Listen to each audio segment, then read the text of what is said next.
traditionalism. I'm Yeah. not saying we're not going back. We're not moving backwards, right? Okay. We're moving forward. But I mean, you know, I'll give you an example. Mm. So like today, you know, there are, say, transgender operations that can take place, right? And that wasn't an option 50 years ago, right? And it's this new thing that's available in society. And so, I mean, personally, I think that if an adult wants to have that type of procedure, then it's their right to do it. You know, you know, so I'm glad that people have that right. But then you have instances of like children going through it, right? Which personally I think is too far. Like if you're an adult, that's one thing, you can make your own decisions. But I think, you know, changing the genders of children is way beyond decency. Um, so, and I think that, uh, you know, people, I think there are a lot of people who think that. And so I, you know, I think that people who think that are starting to speak up more.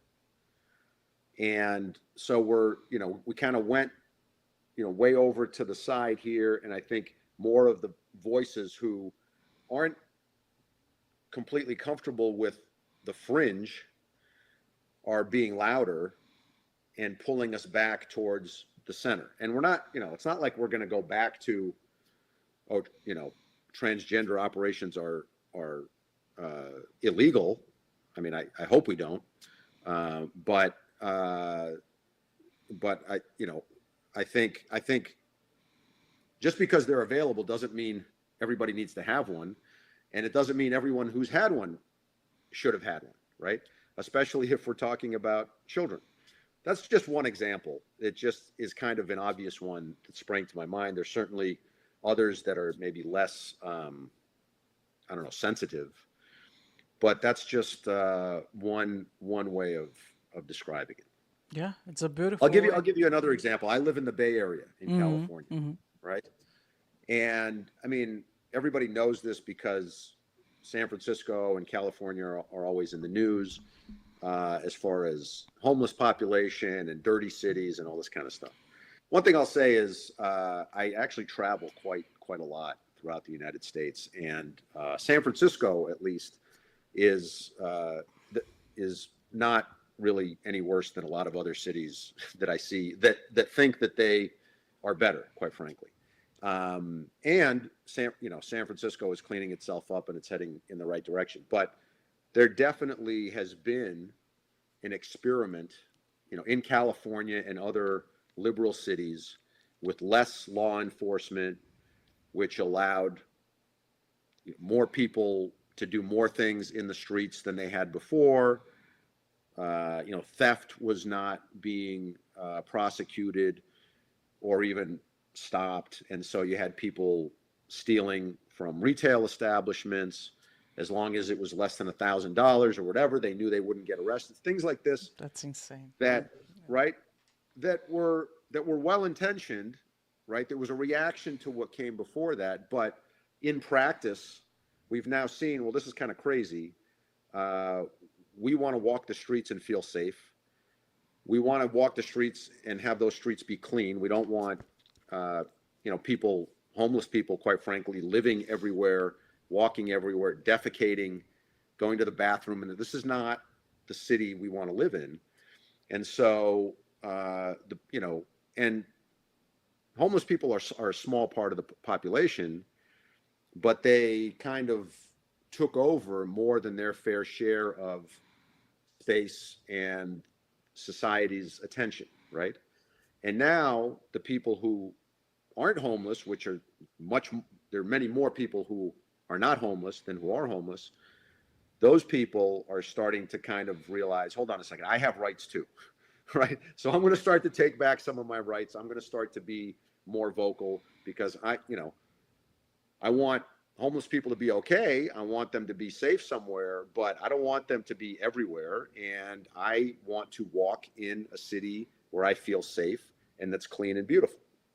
So that's just an example that is very present here in California, and I think, quite frankly, around the country. All right, but how does that tie with masculinity? And Well, because that energy of saying, you know what, this is not right, and we're gonna set this right. Generally speaking, is a masculine trait. I'm oh, not saying, again, just to be clear, I'm not saying men are the only ones who know right from wrong. I'm not saying women are not capable of demonstrating this trait. I'm simply saying on the range of energy from masculine to feminine, right? One trait of masculinity, and it's a very healthy and good trait, is this trait that says, okay, I'm looking out at the world. I see where there's injustice or imbalance, and I'm going to set it right. That's, and when people, and men specifically, are acting responsibly and correctly, there's more of that. yeah, yeah, beautiful. I was talking with a friend the other day. He said, Bruno, why do you think there's way more females in hospitals taking care of people? Like women by nature are more nurturing. Like you cannot say that women and men are the same because they're not. Like biologically they're not. Like in several ways they are not.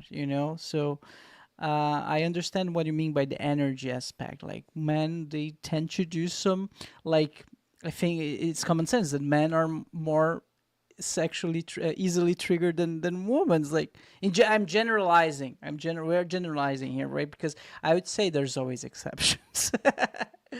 There is always exception. So Yep. what are absolutely, yeah. I'm sorry, I cut you. So basically, what you're saying is that in large, we're entering a more masculine era. Would you say that's anyhow related to the recently political shift in the U.S.? Uh, well, actually, I would say that our president and certain other people in his administration, uh, unfortunately, tend to exhibit traits of toxic masculinity, Oh, uh, and and which is not to say that I dislike everything about Donald Trump. I didn't vote for him, but I was actually, I mean, I was excited when he, came into when he was elected president, and I think he has good intentions, and there are probably things that he's doing that are good, but he has a way of coming across that is actually very toxic, and you're seeing that both domestically and internationally. Um, you know, other countries, leaders of other countries, are reacting to his demeanor in our administration's demeanor in a way that's like, you know what, you are trying to bully me, and there are certain things you can get away with, but you can't get away with everything because we're going to fight back, and that's happening domestically also. So, he is. I mean, he's definitely a leader. He's absolutely a leader. And if you look at our political spectrum today, he's probably the only leader that we have, unfortunately. The reason Donald Trump is so popular is because he is a leader. And he's authentic. He has the courage to be authentic. And he's probably the only politician that you can say that of. Maybe Bernie Sanders as well. Maybe Zoran Mamdani, the probably seems to be soon to be mayor of New York City. But when you look at politicians in the United States, there are very few examples of authenticity and leadership, and there are plenty of examples of fakery and just the absence of leadership, right? Mm. So the reason Donald Trump is as popular as he is